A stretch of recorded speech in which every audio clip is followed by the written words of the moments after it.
Wala steak. Ang daming nabili eh. Ngayon lang ako nakauwi, ma. Oh, ngayon ka lang. Kanino ko pa inutos sa'yo yan ah. Eh, maraming nabili eh. Ikaw, imagine, siguro may tinagpukan sa, palengke, para-paraan mo na lang eh. Kaya gusto mong inuutos-utusan kita eh.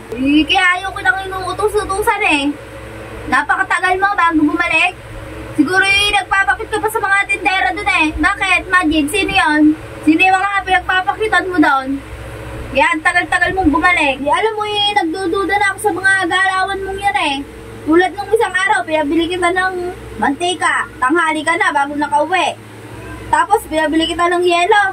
Hapon ka na bago nakauwi. Tanghali pa kita pinabili.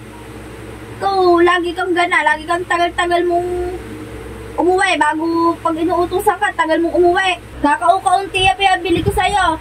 Inabot ka ng 3 oras. Alam mo ba yung sa 3 oras na yan, pwede ka na makabuo ng bata. Yung 2 oras, gagamitin mo pang check-in sa hotel. Yung 1 oras, pang uwi. Majid, naiintindihan ko pa kung 1 oras lang eh. Hindi eh, inabot ka ng 3 oras eh. Alam mo ba sa loob ng 3 oras, marami ka nang pwedeng gawin. Pwede ka nang mag-check-in sa hotel. Pwede ka nang pumunta sa bahay ng babae mo. Pwede ka nang manligaw sa tinderang pinagbilhan mo. Aba, Majid, mag-isip-isip ka naman. Hindi yung 3 oras kang inaabot. Ano pa yung gagawa mo sa loob ng 3 oras? Hindi mo alam, marami ka na pwedeng gawin doon. Oh, wala namang problema sa motor. May gas naman yun, napavulcanize mo na kahapon. Hindi naman ikaw highway pumunta.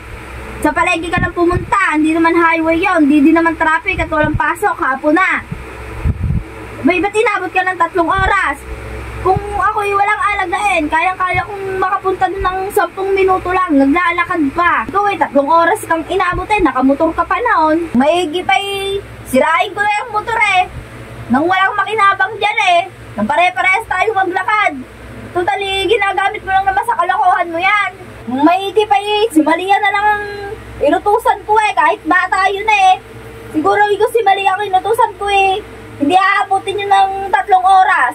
Ikaw na matanda. Diyos ko, inaabot ka ng 3 oras. Akala mo naman, kay dami-dami ng bibilhin mo. Hoy, imagine, diba mag-isip-isip ka naman. Hindi naman buong palengke ang binilhan mo. Hindi rin naman mall yung binilhan mo.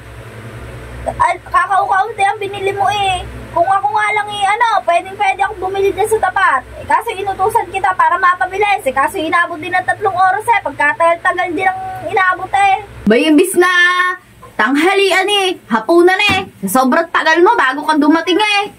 Ano? Tapos ka na? Sandali, ako yung magpapabili pa.